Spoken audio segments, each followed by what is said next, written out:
नमस्कार साथियों, आगे बढ़ते हैं और हम बात करते हैं MP board class 9 NCERT science कक्षा 9वीं में विज्ञान से। आज का हमारा मोस्ट इम्पोर्टेंट क्वेश्चन है समस्थानिक तथा समभारिक को परिभाषित कीजिए और आगे हमको बताया है समस्थानिक के उपयोग लिखिए।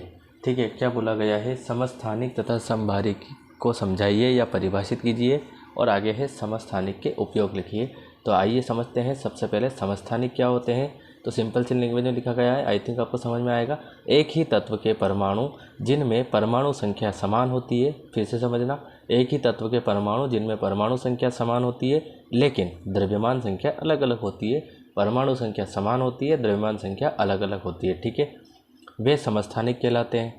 फिर से समझना, परमाणु संख्या तो समान होती है लेकिन द्रव्यमान संख्या क्या होती है? अलग अलग होती है, समस्थानिक कहलाती है। जैसे हम बात करते हैं यहाँ पे Cl3517 है ना, फिर Cl3717।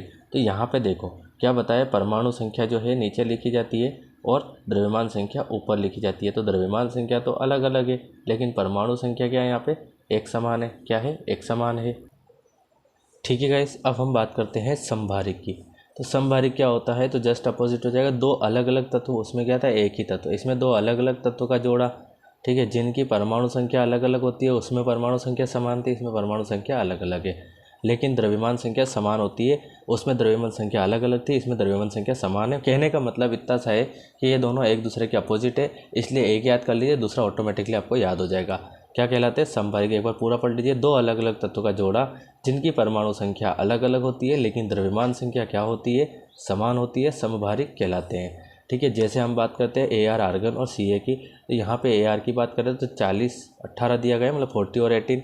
यहाँ पे CA 40 और 18। तो देखो इस बार 40-40 समान है लेकिन 18 और 70 अलग अलग है। ठीक है गाइस, तो ये इसके एग्जाम्पल हो जाएंगे। इसके बाद हमसे ये भी पूछा जाएगा क्वेश्चन के समस्थानिक के उपयोग लिखिए।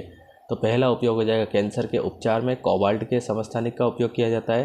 क्या पूछा है? कैंसर के उपयोग में उत्तर बताया आपको। कैंसर के उपचार में कोबाल्ट के समस्थानिक का उपयोग किया जाता है। घेंगा रोग के उपचार में आयोडीन के समस्थानिक का उपचार किया जाता है। और तीसरा बताया है रक्त संचरण के अध्ययन में सोडियम के समस्थानिक का उपयोग किया जाता है।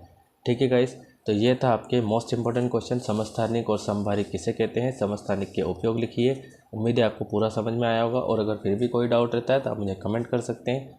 मिलते हैं अगले वीडियो में अगले क्वेश्चन के साथ। तब तक के लिए थैंक यू गाइस।